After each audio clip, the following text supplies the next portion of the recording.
আসসালামু আলাইকুম। এইচএসসি 2026 সালের পরীক্ষার্থীরা, এর আগে ভিডিওতে আমরা পৌরনীতির প্রথম পত্রের সাজেশনটা দিয়েছিলাম। আজকের ভিডিওতে পৌরনীতি সুশাসন দ্বিতীয় পত্রের সাজেশনটা ইনশাআল্লাহ দিয়ে দিব এবং আমাদের প্রত্যেকটা সাজেশন বিগত 15 সাল থেকে 25 সাল পর্যন্ত এই টোটাল বছরগুলো অ্যানালাইসিস করে রেডি করা হয়েছে। সেক্ষেত্রে আমরা যে গাইডলাইন দিব, যে চ্যাপ্টারগুলো পড়তে বলবো, সেই অনুযায়ী যদি তোমরা পড়ে পরীক্ষার হলে যেতে পারো, ইনশাআল্লাহ প্রশ্ন মিস হবে না। আমরা যে সাজেশনটা দিব সেখান থেকে তোমরা সকল প্রশ্ন কমন পেয়ে যাবে। এবং প্রত্যেকটা শিক্ষার্থীকে বলি যে আমাদের সাজেশনের প্রত্যেকটা পিডিএফ কপি সুন্দর করে পিডিএফ আকারে আমাদের যে 310 টাকার কোর্স আছে সেখানে দেওয়া থাকবে।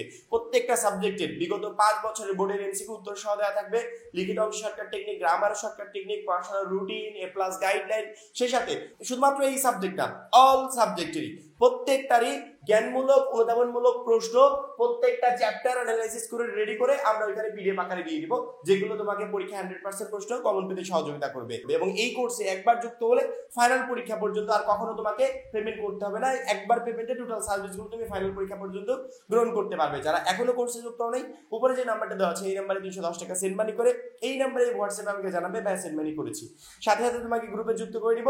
তখন থেকে তোমার এই প্লাস প্রস্তুতি শুরু হয়ে যাবে। আজকে আমরা পৌরনীতি দ্বিতীয় পত্রের ফাইনাল সাজেশনটা দিয়ে দিব, যে সাজেশনটা তুমি কলেজ পরীক্ষা এবং ফাইনাল পরীক্ষা দুইটাতেই ব্যবহার করতে পারবে। পৌরনীতিতে আমাদের টোটাল 100 মার্কের পরীক্ষা হবে দুইটা পত্রে, যেখানে সৃজনশীলে থাকবে 70, এমসিকিউতে থাকবে 30। প্রথমত আমরা এই সৃজনশীল 70 এর সাজেশনটা দিয়ে দিব। সাজেশনটা রেডি করার সময় আমি কিছু চ্যাপ্টারকে টুইস্টার দিয়ে রেখেছি, আমি কিছু চ্যাপ্টারকে এইভাবে তীর চিহ্ন দিয়ে রেখেছি। আচ্ছা, এগুলোর মানে কি বলতো? আমি কিন্তু সাজেশনটাকে কয়েকটা পার্টে ভাগ করে দিয়েছি। কয়েকটা পার্ট মানে কি, 3টা পার্টে ভাগ করে দিয়েছি। একটা পার্ট হচ্ছে আমি এভাবে নিচের দিক করে তীর চিহ্ন দিয়েছি, আরেকটা পার্ট হচ্ছে টুইস্টার দিয়েছি, আরেকটা পার্ট হচ্ছে কোনো চ্যাপ্টারকে কোনো কিছু দাগাইনি। এভাবে 3টা পার্টে ভাগ করেছি। আমি এখন পার্টগুলো বুঝিয়ে দিই, তারপরে এই তোমার যে বড় সিলেবাসটা আছে না, আমাদের প্রত্যেকটা সাজেশনের উদ্দেশ্য কি, প্রত্যেকটা সিলেবাসকে মানে সামনে যতটুকু সময় আছে এই সময় কখনো একটা বেস্ট প্রিপারেশন নেওয়া সম্ভব না পুরো সিলেবাস কমপ্লিট করে। কারণ কি, সাবজেক্ট তো আর একটা না এবং ওই একটা সাবজেক্টের চ্যাপ্টার তো আর একটা না। এত চ্যাপ্টার পড়ে এই অল সাবজেক্টের প্রিপারেশন নিতে গেলে আমি কোনো সাবজেক্টে ভালো মতো ফোকাস দিতে পারবো না। এই জন্য আমরা প্রথমে আমার সিলেবাসটাকে শর্ট করে নিব, যাতে অল্প সময় বেস্ট একটা প্রিপারেশন নিতে পারি প্রত্যেকটা সাবজেক্টের উপর। ঠিক আছে, প্রথমত আমি যেই চ্যাপ্টারগুলোকে মানে দাগাই নেই, কোনো কিছু দাগও আমি দিই নেই, সেই চ্যাপ্টারগুলো থেকে মাস্ট বি পরীক্ষায় প্রশ্ন আসবে। মিনিমাম অ্যাকসেপ্ট করে তুমি প্রশ্ন পাবে, অর্থাৎ 1 নম্বর অধ্যায় থেকে তুমি প্রশ্ন পাচ্ছ। পরবর্তীতে 2 নম্বর অধ্যায় থেকেও তুমি অবশ্যই প্রশ্ন পাবে। এবং টুইস্টার দেওয়ার কারণ কি জানো? আমাদের দেখো 10টা চ্যাপ্টার থেকে প্রশ্ন আসবে কয়টা? 11টা। 60টা লিখতে হবে, প্রশ্ন আসবে কিন্তু 11টা। 11টার ভিতর থেকে 60টা লিখতে হবে। 10টা চ্যাপ্টার থেকে 11টা আসবে মানে কি, কোন চ্যাপ্টার থেকে 2টা আসার সম্ভাবনাও আছে। এখন 2টা প্রশ্ন আসার সম্ভাবনা আছে এমন চ্যাপ্টারের ভিতর এই যে টুইস্টার দেওয়ার চ্যাপ্টারগুলো, অর্থাৎ 2 number very very important chapter. পরবর্তীতে 3 নাম্বার গুরুত্বপূর্ণ প্রশ্ন আসবে। 4 নাম্বার এই যে নিচের দিকে যে তীর চিহ্ন দিয়েছি এগুলো সবচেয়ে কম ইম্পর্টেন্ট, অর্থাৎ লেস ইম্পর্টেন্ট। এগুলোকে আমরা আমাদের সাজেশনে রাখছি না। আমি যে চ্যাপ্টারগুলোকে বাদ দিচ্ছি তার ভিতর 4 নাম্বার চ্যাপ্টারটাও সেখানে থাকছে, যে আমরা 4 নাম্বার চ্যাপ্টারটাকে বাদ দিচ্ছি।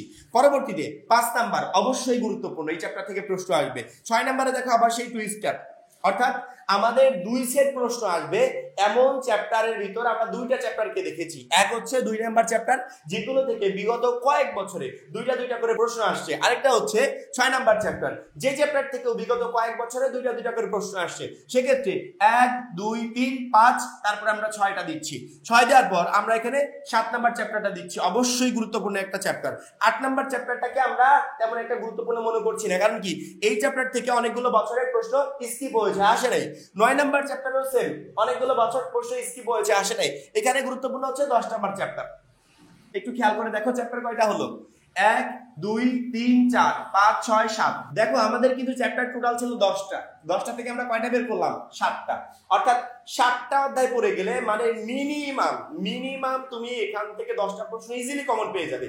যদি বাই চান্স ক্রমে একটা প্রশ্ন আমাদের বাদ দেওয়া চ্যাপ্টারগুলো থেকে এসেও যায়, তারপরেও আমাদের কোনো প্রবলেম নাই, মানে এখান থেকে তুমি ইজিলি প্রশ্ন কমন পেয়ে যাবে। এখন আমার কথা হচ্ছে যে 2টা প্রশ্ন কমন আসবে, মানে আমি প্রথমে যে চ্যাপ্টারগুলো কম গুরুত্বপূর্ণ সেগুলোকে সাইড করে দিলাম। সাইড করার পর আমার চ্যাপ্টার বের হলো কয়টা?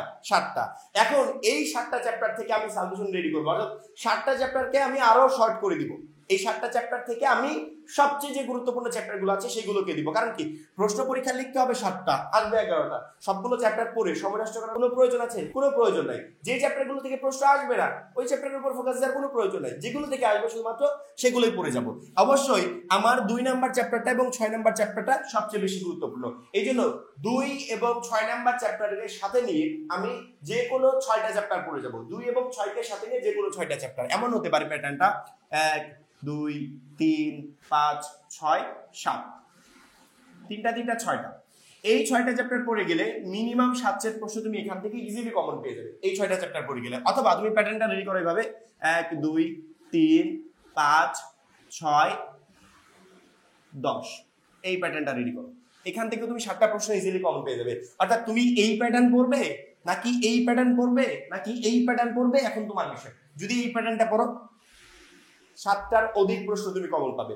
যদি এই প্যাটার্নটা পড়ো ইজিলি 7টা কমন পেয়ে যাবে। যদি এই প্যাটার্নটা পড়ো তারপরে 7টা প্রশ্ন তুমি কমন পেয়ে যাবে। প্রথমত আমরা যেগুলো গুরুত্বপূর্ণ না বিগত বছরের বোর্ড কোশ্চেন অ্যানালাইসিস করে সেগুলোকে সাইড করলাম। তারপরে যে চ্যাপ্টারগুলো গুরুত্বপূর্ণ সেগুলো থেকে আমরা আরো সুন্দর করে একটা সাজেশন রেডি করে দিলাম যে কোন কোন চ্যাপ্টারগুলো সবচেয়ে ইম্পর্টেন্ট। আমাদের যে পুরো সিলেবাসটা আছে এই সিলেবাসের উপর আমরা ফোকাস দিব না। কারণ কি, এই যে এই চ্যাপ্টারগুলো থেকে বিগত কয়েক বছর আমি দেখেছি গ্যাপ দিয়ে দিয়ে প্রশ্ন আসছে। যদি 26 সালে গ্যাপ হয়ে যায় এবং সেই চ্যাপ্টারের উপর যদি তুমি সময় নষ্ট করো তাহলে কিন্তু এই অহেতুক সময় নষ্ট করার কারণে পরবর্তীতে কিন্তু তোমাকে ভোগান্তিতে পড়তে হবে। কারণ কি, এই সময়টা তুমি অন্য চ্যাপ্টারের উপর দিতে পারতে।